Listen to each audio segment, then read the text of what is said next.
Professores, obrigado por estarem conosco hoje aqui. Para mim é uma honra muito grande entrevistar e poder trocar um pouquinho de experiência, na realidade, e aprender com vocês. Professor Alexandre, eu queria pedir que você se apresentasse, e já aproveito para fazer a primeira questão de uma forma do nosso modelo de reforma tributária.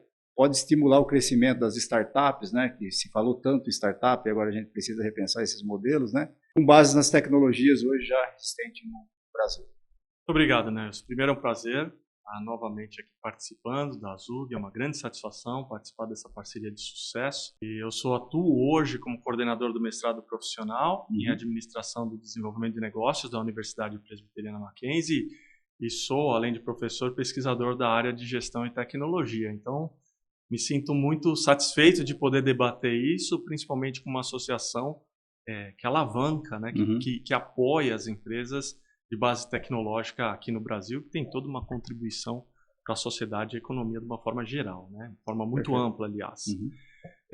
Bom, a gente vive, ou viveu um contexto de um modelo de tributação muito complexo, Então, o Brasil ele não é reconhecido como um dos países que tem o seu modelo tributário dos mais simples, muito pelo contrário, Ele é complexo, ele tem uma série de normas, regras a serem seguidas, e eu vejo particularmente essa reforma tributária com muitos bons olhos, Quer dizer, a gente sai de uma redução de 5 impostos para 2, em 2027. Então, logo de cara, a gente já percebe uma facilitação do ambiente econômico das empresas nesse sentido de simplificação. Porque o que acontece? As empresas, claro, elas têm os seus recursos limitados, elas lidam com a gestão dos seus recursos. E é claro que um modelo tributário mais complexo ele acaba reduzindo, drenando esses recursos que poderiam ser otimizados para outras atividades. Então, a consequência que a gente tem disso daí é justamente essa questão desses recursos que antes eram drenados mais para lidar com essa complexidade tributária, poder ser orientado para outras atividades, como pesquisa, como inovação, ou mesmo expansão do mercado, a empresa atuar para melhorar a sua atuação econômica. Então, a gente já começa, logo de partida, a gente já começa com esses benefícios. A questão da gente ter toda essa melhoria nesse ambiente tributário, a gente também tem a questão de ter uma segurança jurídica maior, no meu entendimento, porque como o sistema fica menos incerto ou menos complexo, as empresas passam a lidar com uma segurança jurídica superior. Então, isso também acaba também sendo algo muito positivo para as empresas. Claro, a questão de você ter um ambiente menos complexo na parte tributária, falando da parte de tecnologia, eu entendo que também possibilita uma maior automação, por exemplo, das atividades. Nós temos menos regras, vamos dizer assim, e isso possibilita que a automação dos processos seja muito superior. E, claro, para empresas de tecnologia, isso é uma ótima notícia, porque quando a gente fala em automação, nós estamos pensando em aumento da eficiência, segurança, transparência e assim por diante. Então, assim, estamos na torcida, claro, na esperança aí que realmente nós vamos ter um ambiente muito positivo. E, claro, esse ambiente positivo dentro das empresas, por que não pensar que isso vai atrair mais investimentos para a nossa economia, para as empresas de base tecnológica, a partir do momento que a gente espera que haja um desenvolvimento maior das atividades dessas empresas. Então, acho que a notícia é muito boa.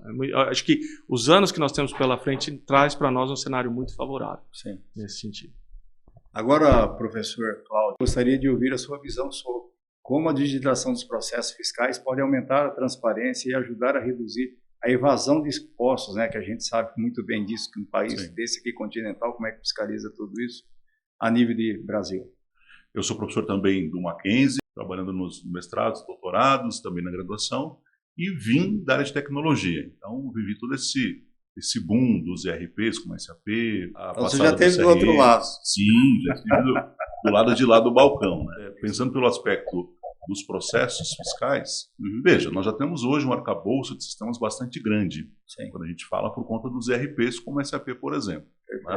Mas nós estamos vivendo uma nova onda agora, com a chegada da inteligência artificial, com algumas tecnologias de automação que trazem consigo uma amarração, uma rastreabilidade maior das cadeias de valor, de produção. Né? Então, quando a gente pensa em transparência e evasão fiscal, e vamos tirar aqui de lado toda aquela questão do que as pessoas dizem assim, eu só nego porque o governo gasta mal. Não, vamos tirar isso da mesa, a premissa é o governo vai fazer o bom uso do nosso recurso. Né?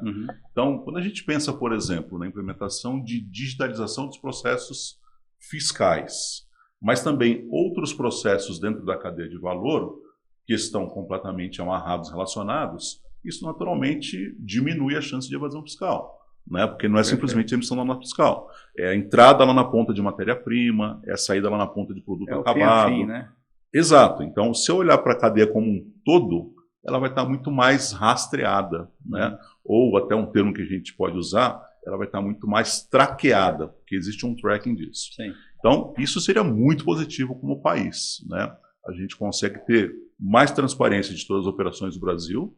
Isso garante que você sabe, afinal de contas, quais são os segmentos que estão indo bem, não tão bem. Né? Foge daquela coisa de, mas o PIB é confiável ou não. Ora, a gente tem sistemas que apontam isso. Né? E do lado de lá, já na questão fiscal tributária, a gente consegue enxergar com mais clareza, afinal, quais são os pontos de sonegação, os pontos de fraude, os pontos de risco. Sim. Então, isso é muito positivo como país. Né? A gente agora vai viver essa nova onda da IA, não só da generativa, mas os outros tipos, como machine learning, rede neural, e vai fazer com que os processos estejam mais bem observados. Né? Esse é um ponto bastante importante. Então, a IA, se bem implementada, ela vem para ajudar, não para atrapalhar. Existe um medo, né? Ela vai gerar desemprego, vai gerar problema de empresas falindo. Mais do que isso, isso é talvez um efeito maléfico menor, mas o efeito benéfico maior é que a gente consegue entender com mais clareza, afinal de contas, como é que está a economia do país e como é que isso está sendo observado, como é que isso está sendo gerenciado. Então, são mais pontos positivos do que pontos negativos, com certeza. O quanto vocês acham que o Brasil está preparado para ter uma discussão, porque a gente já está às portas aí da reforma, né? As empresas entenderam a complexidade de olhar para o negócio para saber se o negócio ele é viável, ele não é viável, se a composição que ele está montando de custo lá.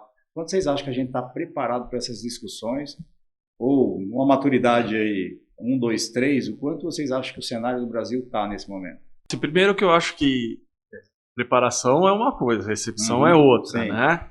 Então, eu entendo que, claro, que os empresários de uma forma geral e ampla, e aí estou provocando também na parte de generalização, tudo é muito bem-vindo, né? Na questão de redução de complexidade. Mas eu acho que há muita coisa para ser feita ainda nesse sentido das empresas. Elas vão precisar de consultoria, elas vão precisar de adequação, elas vão precisar de profissionais muito capacitados para poder fazer essa migração. Até porque ele é um assunto crítico das empresas e envolve legislação, envolve regulação. Né? Então, quer dizer, não dá para simplesmente achar que simplificou e, portanto, as empresas podem abrir mão aí da segurança que elas têm que ter em relação à tratativa de assuntos contábeis e jurídicos para que não se metam em problemas futuros. Então, acho que eles vão precisar muito das consultorias e das empresas para estar junto delas para fazer. O fluxo de caixa tem que estar bem ajustado, tudo isso daí para não se envolver em problemas. Então, assim, veja, e tudo isso, nessa questão da reforma, claro, se as tecnologias vão melhorar para as empresas, também vão melhorar para os órgãos fiscalizadores. Então, eles vão ter condições de examinar de uma forma muito mais próxima. E, portanto, exige cuidado e atenção das empresas aí, para que a gente não cometa nenhuma falha nesse sentido. Né? É como ver o modelo de imposto de renda. Já vem pronto, você critica ele ou não, né? Isso. A primeira vez que eu baixei no celular, eu só faço pelo celular. Eu até tomei um susto. Falei, cara, sabe muita coisa, né? Tá tudo pronto. Mas é bacana, porque no dia a dia a gente acaba esquecendo de uma conta ou outra, de declarar, e isso ajuda a gente também, né? Eu vejo um aspecto interessante nessa questão da automação, digitalização dos processos fiscais, que é assim, as grandes empresas mais tradicionais, elas já têm todo um mecanismo preparado para tratar as questões tributárias fiscais, porque já fazem isso há muitos anos, né? Por outro lado, as pequenas e médias empresas e até as startups provavelmente vão ter mais dificuldade, porque elas não têm conhecimento, não têm gente, não têm agenda, não tem sistemas, ou seja, os recursos são mais escassos. Mas, em algum momento, a gente vai ter uma transição, inclusive, de modelo econômico. Né? Se você tem um aspecto em que as incumbentes, que são as grandes, vão ter mais facilidade, potencialmente, e as pequenas e médias menos, né? Em algum momento entra de novo para fazer a consultoria. Outro aspecto importante que talvez a gente não tenha discutido ainda, mas isso vai acontecer, assim, a partir do momento que eu gasto menos dinheiro para poder fazer o trabalho, né, que é o trabalho mais aí de bastidor, de garantir que a empresa esteja operando ativamente, né, na Receita Federal e tal, este recurso que sobra, ele se transfere para uma margem melhor de preços, ela se transfere para produtos mais baratos, então vai também haver uma acomodação, né? E isso independe do governo, porque o próprio modelo vai se regular. Olha, eu gasto menos em fazer isto, o sistema me providencia, portanto eu posso cobrar menos do meu cliente. Não sabemos ainda, né? Isso pode acontecer ou não. Precisa ser feita, né? Precisa estar na mesa. Exato. Então existe um modelo econômico que também vai ser repensado por conta da diminuição de custos, de sistemas mais inteligentes, mais autônomos, no sentido de perceber essas diferenças aí. Eu sempre gostei de trabalhar muito baseado no Hobbit, que eu acho que é um framework fascinante para a tecnologia, né? Então, como é que você tira uma empresa do zero, maturidade zero, e aí você vai elevando ela e você começa a visualizar custos, né? Então, se você pega uma área tributária de uma empresa, ela começa a fazer uma matriz, cara, isso aqui é um custo evitável, pode ser ali pessoas fazendo o dia a dia pesado que é, e colocar uma inteligência artificial, aí a conta fecha, né? Às vezes você coloca, mas você quer manter aquelas pessoas e a conta não está fechando muito legal. E aí, professor Alexandre, como você vê a reforma tributária para os e-commerce, né? Porque a gente sabe que tem um incentivo, né? O incentivo aí à beira aí da reforma de se moldar, né? Como é que vai se adaptar esse modelo de mercado? Que ele é grande no Brasil e cada vez mais os consumidores estão indo mais para e-commerce, né? Isso. Olha, ele é, de fato, um dos grandes setores aí que vai ser impactado pela reforma, não tem a menor disso daí, né? Porque a gente tem essa questão da tributação sobre o consumo, né? Quer dizer, então, ele afeta diretamente esse setor, né? Mas, de novo, acho que é com muito bons olhos, né? Então, na medida que a gente traz essa redução dessa complexidade, você vai permitir, por exemplo, essa empresa automatizar melhor seus processos, né? Num setor que já tem uso de tecnologia muito intensiva, muito né? Forte, quer dizer, muito forte.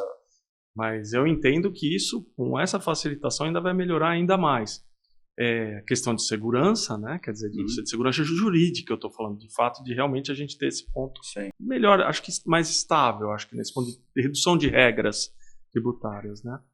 E a questão de transparência, acho que a questão da transparência também é outro fator importante também nesse ponto, uma vez que você vai ter essa automação toda por trás, toda essa inteligência artificial operando em cima disso daí, e essas novas tecnologias. Então, assim, eu vejo de muito bons olhos, assim. Eu acho que vai ser um dos setores que vai aproveitar muito bem.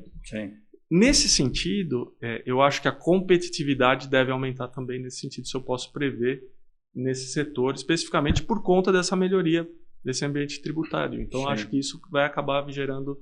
Ele fica único, né? Exatamente. Então, porque quando você olha hoje o cenário do Brasil, cara, você coloca um CD em determinado lugar, né? Isso tudo tem que ser repensado, né? Quando a gente olha. Exatamente. Então, quer dizer, acho que é um aspecto muito promissor. Um outro aspecto, outro ponto também que envolve isso daí é a questão também da guerra fiscal, né? Eu acho que esse também é outro ponto importante a ser falado, né? A redução de assimetrias que a gente tem dentro do Brasil, nas regionais, essa redução por conta da reforma também vai ser algo muito positivo também. E eu acho que as empresas de e-commerce vão faturar bem em torno disso daí, né? Acho que é um outro mote importante também dessa reforma. Agora, professor Cláudio, né, pensando na prática aí, integrar tecnologias, novo modelo tributário não é nada simples, né? Eu trabalho no agro, eu sei o quanto é difícil as pessoas entenderem por mais que você fale em simplificar, é uma complexidade para entender o porquê que está simples, né? E aí você começa a fazer uma série de ajustes ali e aí entendendo, de fato, se aquilo é simples ou não. Quais são os principais desafios aí nesse processo? Porque nós estamos falando de pessoas, né? Cultura e modelos que vêm, né? E todo mundo reclama, eu não sei o que eu pago de imposto, cara, é muito imposto ali. Como é que você vê isso? Eu acho que a gente tem um grande desafio, e é um desafio importante que talvez o mercado não conseguiu fazer sozinho. Veja, hoje nós temos um mercado de segmento financeiro, que é um mercado altamente integrado, né? Em parte porque nós temos um Banco Central que vai lá, coloca as regras, Ambima, por exemplo, que são as associações que fazem essas regulações. Mas a bem da verdade é assim, suponha que entre a reforma tributária em vigor e o governo diz, olha, você precisa fazer tal coisa. Tá bom, fazer o que está claro, fazer o como é que não. E fazer o como depende de todo um legado que já existe hoje funcionando. Então, óbvio, tem empresas que têm SAP e tem empresas que têm um sisteminha caseiro. Sim. E está funcionando. E está funcionando. Né? A gente vai ter que, em algum momento, fazer a melhoria desse sistema com as novas alíquotas, novas regras, mas isso, em tese, já está funcionando. Sim.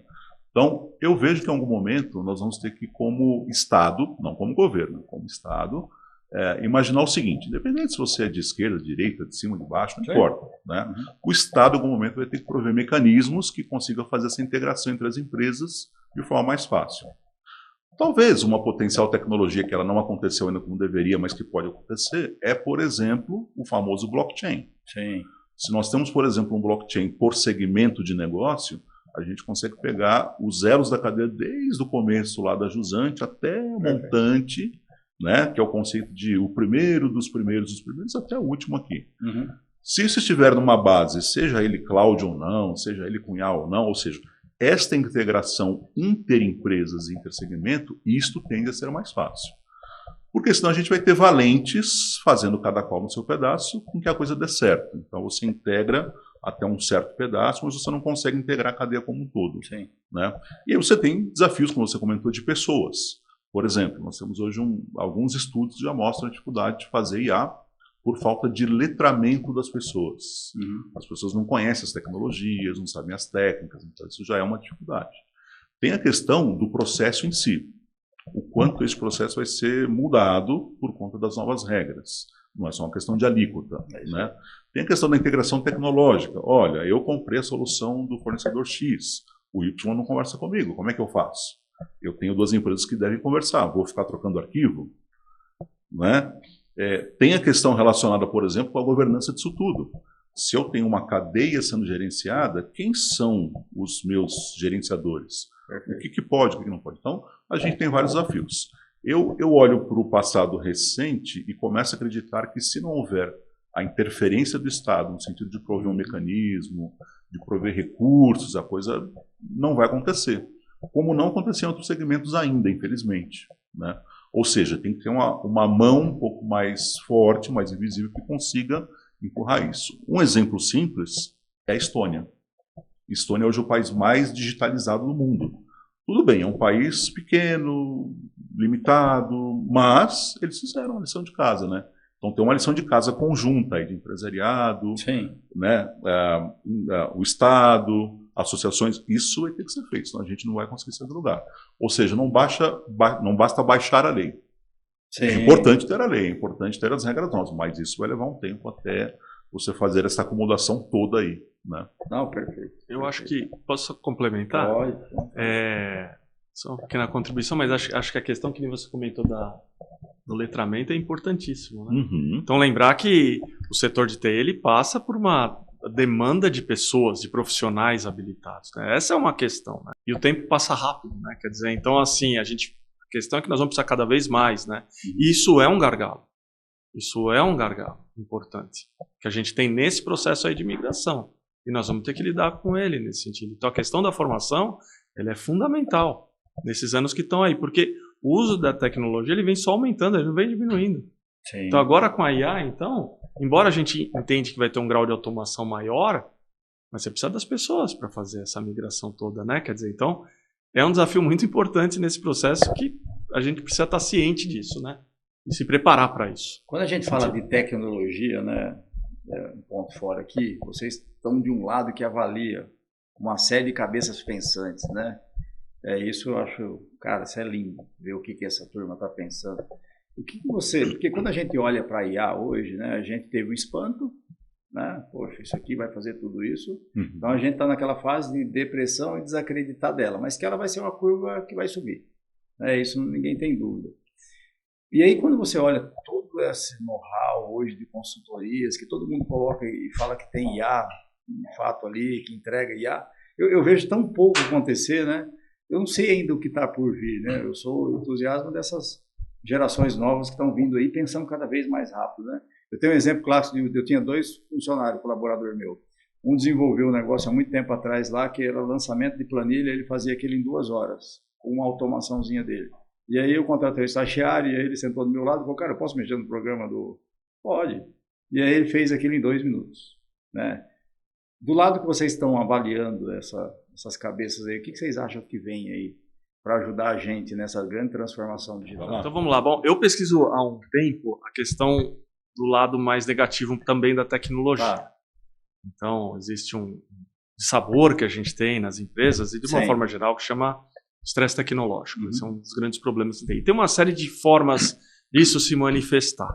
Uma delas se chama tecnoinsegurança. As pessoas ficam inseguras pela tecnologia em si. E aí, no caso, nós estamos vivendo a IA, todo esse hype em torno da IA, mas isso é uma coisa que permeia as organizações. Então, as pessoas geram uma insegurança muito forte dentro das empresas.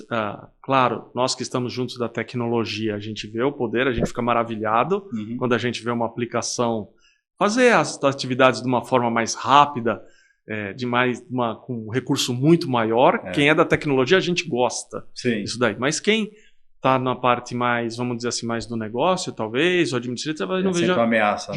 Uma ameaça. E isso é um fator muito importante que a gente tem que ter noção nas mudanças.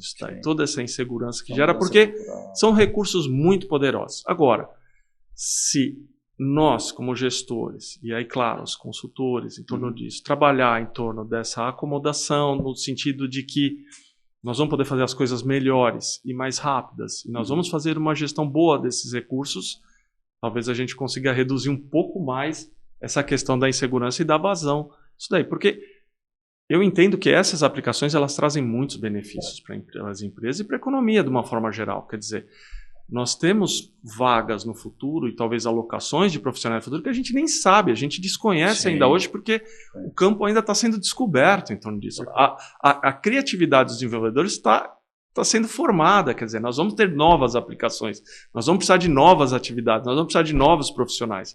Então acho que também a gente permeia também olhar de uma forma muito positiva nesse sentido, dela como uma aliada nossa, né? E acho que isso vem num caminho muito positivo em torno de nós como gestores e professores. Claro, a gente da educação está olhando isso daí, a gente enxerga os dois lados, né? O positivo e o negativo, claro, mas eu acho que é muito bom a gente enxergar as coisas também com um copo meio cheio também, que vai se melhorar. Eu acho que as atividades vão ser melhoradas. Eu vejo um desafio grande na questão da tecnologia, da continuidade da tecnologia, por conta da mão de obra. E aí eu fiquei surpreso com o dado que apresentou agora lá embaixo, né? De 53 mil pessoas formadas, e a gente precisaria de, no mínimo, o triplo disso. E aí é muito curioso o seguinte, né? Se você pegar os nossos meninos e meninas que estão se formando agora, de certa forma, eles querem ir para as novas tecnologias. Isso é natural. A gente, quando entrou na área, também foi assim, né? Ou seja, aquela tecnologia que tenha mais glamour, atratividade, não sei se salários, mas o glamour nesse momento conta. Então, eu prefiro programar Python do que programar COBOL. É óbvio, né? Natural, a gente não pode nem dizer que é errado. Né? É evolução. Então, acho que este é um primeiro desafio, garantir que eu tenha mão de obra competente, apesar de trabalhar com tecnologias legadas. Né? Legadas no sentido de, olha, eu já tenho funcionando. Esse é um primeiro desafio. Um segundo desafio importante é que as implementações tecnológicas, de forma geral, aumentaram muito de complexidade. Então, vou voltar no COBOL. Se a gente programava COBOL, por exemplo, Natural, Visual Basic, olhando para o código sozinho ali, hoje você já não olha para ele mais, porque ele tem um monte de outras coisas, de APIs, de classes e tal. Então, quem vai fazer isto precisa ter uma curva de aprendizado rápida. Né? Então, você tem um segundo fator que é a complexidade das tecnologias. Eu agora vou botar IA dentro da SAP, ou IA dentro de CRM, BI. Então, isso é muito mais complexo. Né? E o terceiro fator é o risco operacional que isto traz. Imagina, por exemplo, que uma grande empresa de agro, um grande banco, uma grande seguradora, em algum momento diga assim, gente, não tenho mais condição de manter esse sistema porque não tem gente para tocar.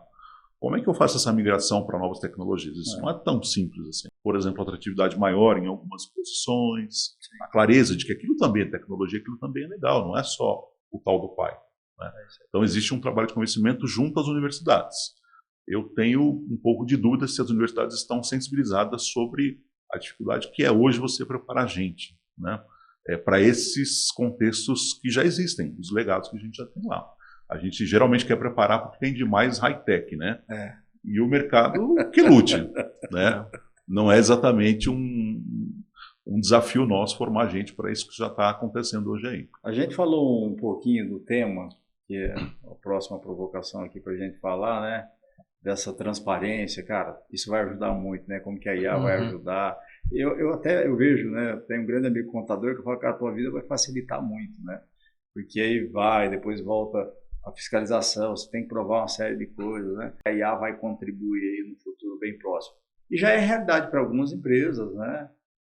Até a gente brincar, o contador não vai existir mais, vai ter uma IA lá que vai fazer a matemática para ele, vai falar, esse aqui é o número, né? Só precisa assinar. Assim, logo de partida, a gente tem essa questão da eficiência, né? Dessa agilidade toda que nós vamos ter. Eu acho que um aspecto muito interessante, por exemplo, com essa integração que a gente vai ter possivelmente dos dados, por conta dessa reforma tributária, a gente vai permitir e acho que a gente vai conseguir as análises de dados em tempo real. Perfeito. Isso é muito interessante para as empresas nesse sentido de você talvez fazer uma campanha publicitária ou uma promocional e você poder ali ver o resultado em pouco tempo. Isso traz agilidade para os negócios e vai ser uma vantagem muito grande que a IA vai trazer. Por si só, eu acho que a IA ela traz, com todo esse recurso que ela tem, eu acho que ela pode trazer também um pouco mais de informação, um pouco mais não, bastante informação para os gestores, no sentido de interpretação até. Sim. Então, quer dizer, você olhar aqueles dados e ele trabalhar para nós como um colaborador com as informações e poder dar insights para nós, inclusive do negócio, ou da campanha, ou da operação. Então, a IA ela vai atuar, eu vejo ela muito aliada ao lado do gestor, nesse sentido de prover informação, de trazer análise de dados de uma forma mais rápida, em tempo real, e com isso melhorar, né, claro, né, as operações das empresas. O Cláudio comentou do blockchain, essa também é outro recurso fantástico também, né, da gente poder olhar de início ao fim, né, de uma forma imutável, quer dizer, né, então você traz isso tem uma valor. Segurança muito forte, exatamente. Tem muito valor. Exatamente. Então é fantástico nesse sentido, da IA trazendo toda essa contribuição.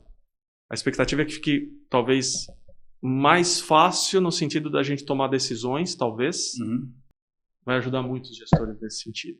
Você fez um comentário interessante e a gente percebe isso quando a gente faz pesquisa. Por exemplo, a gente tem hoje uma onda da tal da IA sendo implementada, mas no primeiro momento isso parece muito mais nesse momento. E ano que vem pode ser diferente, mas parece muito mais fumaça, espuma do que fato de verdade. Né? Isso é natural, porque a gente está aprendendo o que faz a IA. Perfeito. O que a gente está usando mais hoje é a tal da IA generativa, como o ChatGPT, DeepSeek, Grok. E as pessoas entram nas suas máquinas e usam isso, e fazem esses trabalhos. Então, isso tem uma valia, isso é importante, mas essa onda também daqui a pouco vai passar. Né? Porque a gente vai ter prompts prontos e a coisa vai lá, roda e é automática. Eu acho que um grande desafio que nós temos é pensar o seguinte, quando você pega a IA e as suas muitas possibilidades, né? Então, IA generativa é uma delas. Mas eu tenho machine learning, deep learning, visão computacional, redes neurais, né? Técnicas que usam tecnologia diferente e processamento diferente, em termos de estatística e dados. Então, eu acho que a gente vai viver agora, nos próximos anos, um momento que eu digo assim, para este tipo de necessidade, qual tipo de IA funciona? Então, se eu estou pensando assim, como é que eu capturo ou percebo evasão fiscal? Qual que é o padrão que acontece quando as empresas começam a fazer isso de forma deliberada? Então, eu vou ter uma IA que, em algum momento, processa dados, que tem que saber como isso funciona. Então, o que a gente não pode cair na armadilha de achar que IA é martelo. E aí tudo vira prego. Não. Eu tenho IA que é martelo, eu tenho IA que é serrote, eu tenho IA que é foice. Então, como eu tenho vários tipos de IA, o próprio mercado vai ter que entender quais são os tipos, quais são as aplicações. Perfeito. Aí eu acho que começa a gente chegar no que a gente precisa chegar. E nesse sentido, as consultorias elas são fundamentais, né? Sim. Para guiar, né, as empresas nessa implementação. Né? Eu tenho um contraponto aqui que eu provoco muito por onde eu passo, que é tudo isso que a gente falou, e a comparação do martelo, para mim, ela é simples, mas ela é a martelada do lugar certo. Sim, a analogia é chula, mas ela é simples. Não, mas é isso aí. Para as pessoas entenderem, tem que ser assim, cara, estou martelando o mesmo prego a vida inteira, esperando o quê dele? Quando a gente olha as companhias, seja ela pequena, média, grande, a gente não tem matemáticos lá dentro para fazer um algoritmo para chamar de seu. Né? Então, assim, aí eu pego um agente, eu coloco, mas aquele agente não é o prego que eu esperava para aquele martelo. Era parafuso. Isso. Como é que vocês poderiam orientar para quem vai nos ouvir aí, né? E a gente tem uma audiência muito significativa. Como é que eu formo, literalmente, o estatístico matemático para que eu crie uma IA para falar, cara, essa IA aqui é minha. Ela não é comparada com ninguém, porque o negócio é muito específico. Na verdade, o que você está falando é de uma posição chamada cientista de dados. Sim. E eu vou te contar uma história rápida. Teve um banco grande no Brasil que foi lá, contratou 20 engenheiros do ITA, Instituto Tecnológico da Aeronáutica. Forte. Trouxe os caras, pagando 40 mil por mês, botou junto do pessoal de produtos desse banco. E, gente, agora vamos fazer o negócio. Não saiu nada. Não sai. Porque de um lado eu tenho gente que entende muito de negócio, nada de estatística. De outro eu tenho gente que entende muito de estatística, nada de negócio. Ou seja, qual que é o tripé de conhecimento que eu vou ter que ter? Isso. Eu preciso dominar negócio, eu preciso dominar estatística, eu preciso dominar tecnologia. Perfeito. Se eu tenho esses 3 elementos juntos, eu consigo ter um cientista de dados. Consigo fazer isso numa pessoa só? Consigo, mas é óbvio que eu vou ter muito mais pela exceção do que pelo normal. Então eu tenho que ter equipes que dominem essas competências e que consigam fazer essa integração. Né? Isto não é trivial. O pessoal que está na linha de frente da implementação é fundamental que ele tenha visão de negócio. Né? Senão não vai, né? Quer dizer, não basta ficar só na tecnologia, né? Você realmente, de fato, evidenciar a entrega de valor é fundamental nesse sentido, né? Porque senão não vai. Tecnologia por tecnologia não vende o projeto. Não funciona. Né? Quer dizer, trazer o benefício, trazer o valor agregado. Como que a empresa vai se diferenciar no mercado? Isso daí são aspectos fundamentais que tem que trazer. Mas exige visão do profissional, né? Quer dizer, visão e formação nesse sentido. Então, perfeito. Vimos que hoje aqui, como a tecnologia pode nos apoiar nessa grande transformação que está por vir, né? A gente já escapou aí do bug do milênio, era uma coisa que a gente tinha medo dela, né? 25 anos. Nós estamos falando de novo um bug agora com relação à reforma tributária, né? Gostaria de agradecer aqui os professores, para mim é uma honra muito grande aqui, Alexandre e Cláudio, né?